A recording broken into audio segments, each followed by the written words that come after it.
Sud Radio, 10h midi, Valérie Expert.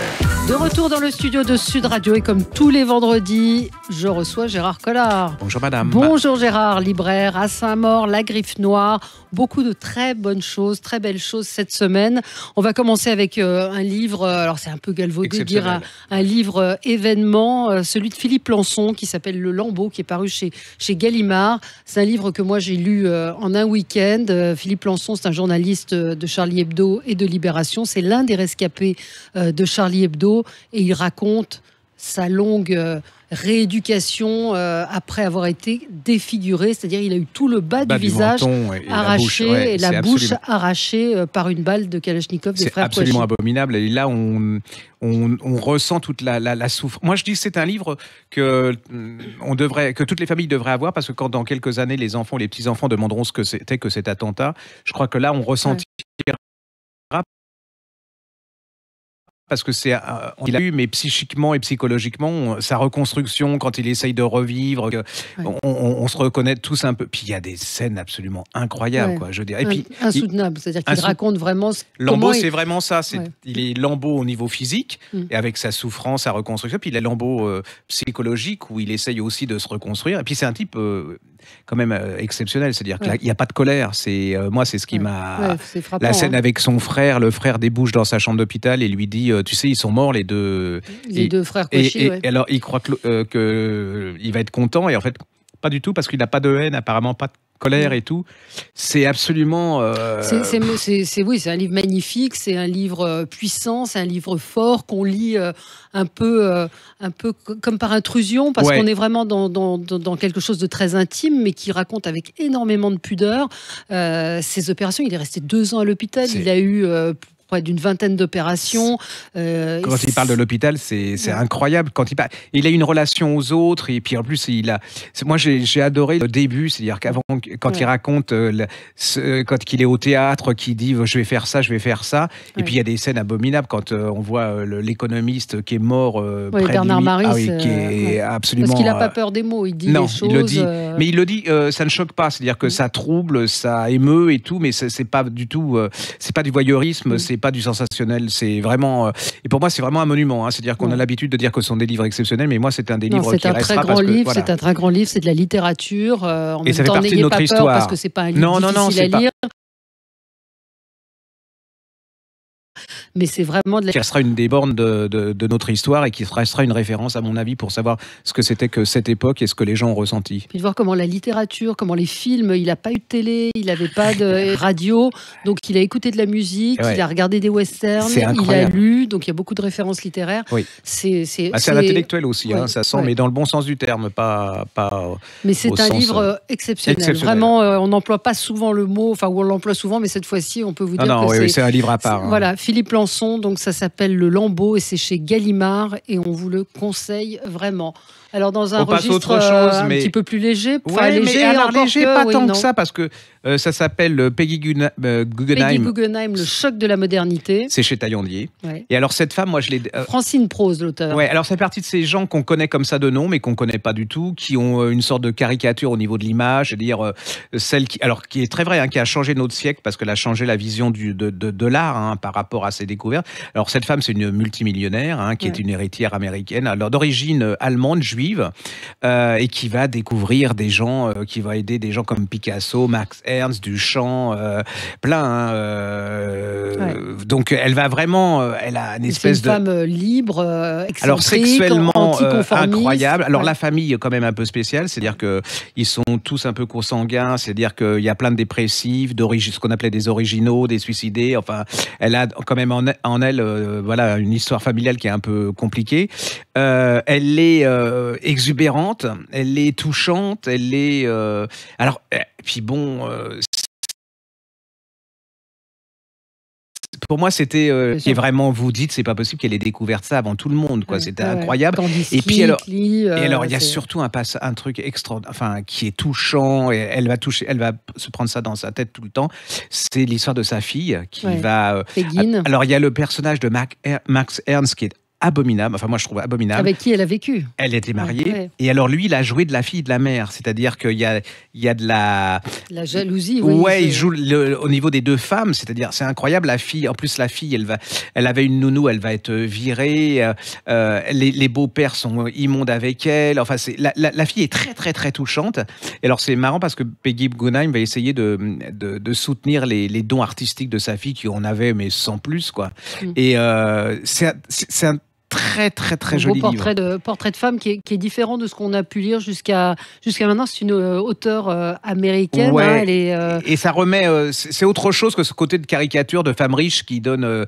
ou qu'on voyait soit méchante, méprisante, soit absolument gentille et tout. C'est pas du tout ça. C'est une femme qui était mal dans sa peau, qui a jamais... Alors, elle détestait son nez. Ouais, et qui mettait des lunettes. Alors, qui a fait une chose, c'est-à-dire qu'elle a joué un personnage, et à la fin, ce personnage, elle est devenue ce personnage, donc elle ne sait plus absolument qui elle est. C'est un livre, c'est un roman, hein. C'est-à-dire, il y a du Edith Wharton, il y a plein de choses là-dedans. Moi, j'ai été fasciné par ce roman, par cette femme. Ça s'appelle Peggy Guggenheim, Le choc de la modernité. L'auteur s'appelle Francine Prose. Elle est américaine et c'est aux éditions Talendier. Alors, autre chose. On peut continuer dans les femmes. Oui. On va pas faire des tonnes, mais j'ai adoré ce bouquin aussi. Camille Claudel de Colette, j'ai envie de vous dire encore. Eh ben oui, mais alors moi, c'est ça qui me fascine, ça fait partie de ces gens, enfin de ces femmes sur qui on écrit des tonnes et des tonnes de livres, mais on ne sait toujours pas qui elles sont.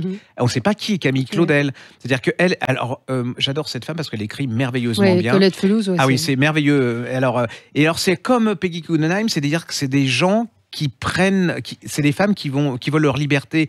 Mais la liberté des femmes au 19e et au début du 20e, ça s'acquiert pas comme ça. Et elles s'en prennent plein la tête. Ce sont des femmes qui fuient. Hein, c'est-à-dire que Claudel, elle fuit son milieu petit bourgeois. Elle veut être absolument sculptrice, artiste. Elle va tomber sur un type extraordinaire. Mais à mon avis, elle a autant de génie que Rodin, mais elle va être un peu broyée, elle va devenir parano, alors on peut se demander de la part de Rodin des responsabilités. Mais elle, à la base, il y a peut-être un terrain. Mais c'est très très beau, c'est très très bien écrit. J'avais un peu peur que ça soit très intello, et pas du tout, une fois que vous êtes dedans. Et pour vous dire franchement, on le finit. J'ai adoré ce livre, mais je ne sais toujours pas qui est Camille Claudel. Quoi. Là, si moi je ne l'ai pas lu, mais si je comprends bien, elle se sert aussi, elle est allée chercher dans les archives, elle a regardé dans ses œuvres. Il y a plein de choses, vous découvrez un autre Rodin, vous découvrez un autre Rodin, il y a le fils caché de Rodin, je ne savais pas que Rodin avait un fils qu'il n'avait pas reconnu, il y avait sa mère, la mère qui abandonne complètement cette jeune femme parce qu'elle ne se reconnaît pas en tant que bourgeoise dans cette... sexuellement, elle est relativement... C'est de la passion amoureuse, c'est incroyable, j'ai hâte.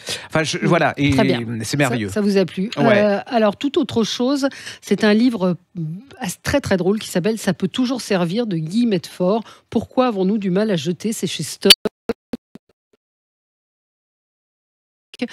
Guillemets du Monde, le magazine M du Monde, c'est elle qui avait raconté cette scène avec les jurés du Goncourt dans le train et qui avait dit le Gennada il est trop gros, on va pas le lire. C'est extraordinaire. Bref, elle a beaucoup d'humour, beaucoup d'ironie, et donc elle s'interroge sur des gens comme moi par exemple qui ont du mal à acheter en disant ça peut toujours servir, et ça commence par la porte du réfrigérateur où il y a des petits sachets de sauce soja, en se disant quand on m'enterrera on va se demander pourquoi j'avais autant de sachets de sauce soja alors je n'en mange jamais dans mon réfrigérateur. C'est comme dans les avions, les trousses à toilettes qu'on vous donne, que vous prenez, vous entassez quelque part et vous ne ouvrez jamais. C'est incroyable. Et quand vous serez mort, vous aurez une collection entière de trousses. Il y a plein de choses. Il y a des élastiques, il y a des vraiment, c'est les petits trucs dans les hôtels qu'on n'utilise pas. Les shampoings qu'on prend et tout, alors qu'on sait très bien. C'est très drôle. Vous pouvez l'offrir, je pense, à des proches. C'est une bonne idée de cadeau. Ça peut toujours servir. Absolument. Mon mari dit tiens, c'est pour ta mère. Parce que ma mère, à chaque fois qu'elle vient, elle dit ça peut toujours servir, on ne jette pas. Et on pourrait reparler du bouquin de Dan Frank, donc que vous avez beaucoup... Alors j'ai beaucoup aimé, j'en avais parlé, le livre de Dan Frank qui s'appelle Scénario, qui est chez Grasset, et c'est un livre vraiment formidable, c'est un gros bouquin, hein. Vous allez passer beaucoup de temps... Dan Frank, c'est un merveilleux écrivain. Dan Frank, D-A-N, plus loin, Frank, qui avait écrit cette trilogie sur Montparnasse. Absolument, sur Montparnasse, il y avait les vins et tout, ouais. Et là, je vous avais raconté, j'avais pas tout à fait fini, et la dernière part, donc, il raconte l'écriture du scénario de la série Marseille. Scénario dont il s'est fait déposséder. Et je vous conseille vraiment, parce qu'à la fois, c'est le milieu marseillais, les truands qu'il rencontre pour l'écrire, l'histoire qu'il imagine, comment il transforme les personnages, sa vie à lui... en train d'écrire le scénario, il décide de prendre chez lui en disant moi je suis un mec de gauche, je vais prendre une migrante, bon ça se passe pas tout à fait comme il aurait voulu. Et puis la dernière partie où c'est vraiment une photographie de ce qu'est la télévision aujourd'hui, avec il n'y a pas assez de sexe, les personnages sont pas... Enfin lisez-le, Dan Frank, vous allez passer un formidable moment chez Grasset et c'est la collection, et ça s'appelle Scénario. Alors, on a un livre. Oui, alors oui, là, il y a un allez-y. polar exceptionnel. Hein. C'est le polar de Karine Gibel, qui pour moi est une des géantes du polar français, qui s'appelle Toute blesse, la dernière tue chez Belfond. Ouais. Et c'est alors comme Toute, j'ai pas compris, vous l'avez pas bien articulé. Toute blesse, toute T-O-U-T-E-S, Oui. blesse B-L-E-2-S-O-N-T. Et la dernière tue. Ah d'accord, Toute blesse. Et dernière alors, tue. pour moi, c'est une des géantes du polar français. Alors, elle avait fait des polars absolument extraordinaires. Et là, je m'étais dit, elle peut pas faire mieux. Et là, vous tombez sur un pur chef-d'œuvre. Alors, ce qui m'énerve un peu en ce moment, c'est-à-dire qu'on fait des polars à thèmes sociaux. Vous savez, on veut vous faire pleurer. Enfin, c'est un peu lénifiant et tout. Et elle va vous prendre des thèmes sociaux dans la société française. Mais elle les utilise pour son polar. Il y a un suspense d'enfer. Alors, on tombe. Alors, il y a plein de personnages. Hein. Il y a la petite fille qu'on vient chercher qui s'appelle Tana. Elle vit au Maroc. Elle a eu 10 ans. Et il y a quelqu'un qui lui propose à la famille de dire on a des amis en France qui vont l'aider à faire des études parce qu'elle est très intelligente et tout. En fin de compte, elle va se retrouver dans une famille absolument abominable. Et vous allez voir ce que c'est que l'esclavage. Et ça existe. Hein. Je connais même certains écrivains qui ont été poursuivis pour ça et tout. Alors là, c'est une espèce d'esclavage absolument abominable avec des familles abominables. Des années passées, elle va tomber amoureuse du fils de famille, qui confie à un de ses amis parce qu'il doit faire des coups. Alors l'ami, je vous dis pas comment il est, c'est encore plus abominable. Et puis d'un autre côté, vous avez dans une forêt un type qui va tuer des gens. Vous ne savez pas pourquoi. C'est-à-dire que vous essayez, la seule chose que vous savez, c'est qu'il a été violé dans le métro il y a quelques années et que il s'est passé quelque chose. Et les gens qui tuent ont une relation avec ça. Et il revient dans sa forêt, dans son chalet, il retrouve une jeune femme qui va enchaîner. Est-ce qu'il va la tuer? Est-ce qu'elle va mourir? Quel est le rapport entre cette jeune femme, ce type? Pourquoi il tue? Pourquoi la petite fille qui grandit? La fin est incroyable, ça me laisse complètement. C'est un énorme. Et alors, c'est plein de sujets sur notre époque, sur l'égoïsme, sur l'esclavage des enfants. Mais c'est fait avec une telle manière que tous ces sujets les utilisent pour vous balader, C'est un suspense incroyable. C'est-à-dire que vraiment, pour moi, c'est une des belles réussites de l'année. Alors, n'ayez pas peur de l'épaisseur. Oui, mais c'est bien. Dans les polars, on est content quand même. Alors, à la fin, je peux pas vous dire, mais j'étais un peu triste. Mais non, mais dites voilà, pas. mais c'est énorme. C'est une femme, c'est une surdouée. Et moi, je lui souhaite du bonheur parce que le problème, c'est qu'elle va avoir un gros problème pour le prochain. Parce que pour faire encore mieux que ça, ça va être terrible. Donc, ça s'appelle Toute blesse, la dernière tue, et c'est aux éditions Belfond. C'est un chef-d'œuvre.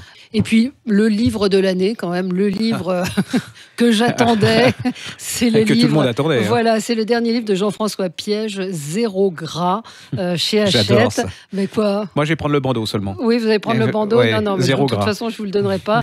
Des recettes malines, intelligentes, pour cuisiner léger. C'est pas un livre de régime, c'est pas un livre... il l'a dit, hein, lui, il a beaucoup maigri. Il a effectivement décidé de supprimer le gras de son alimentation. Donc, il s'est dit que tout ce qui n'a pas de gras est moche. On en sait quelque chose. Enfin non, nous on a du gras, on est beau. Nous, on a du gras, on est beau. Mais c'est vrai qu'il a des petits trucs de chef qui sont assez faciles pour imaginer des vinaigrettes, des sauces, pour donner du goût, de mettre du cacao, de mettre du jus d'orange, des choses auxquelles on n'aurait pas pensé.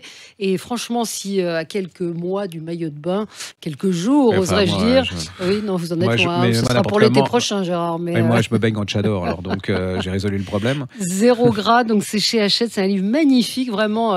Vous serez conquis parce que Jean-François Piège, pour moi, c'est vraiment l'un des chefs. Je vous donne le bandeau. Ouais, je veux bien le bandeau. Vous aurez le bandeau. Le livre est très beau. C'est chez Hachette Cuisine, Zéro gras, 50 recettes light et gourmandes qui ont fait leurs preuves et pour cause, il les a testées. Et ben voilà. Et ben voilà. Écoutez, on revient la semaine prochaine avec d'autres livres. On va se dépêcher d'aller finir ceux qui sont en cours. Voilà. Merci Gérard.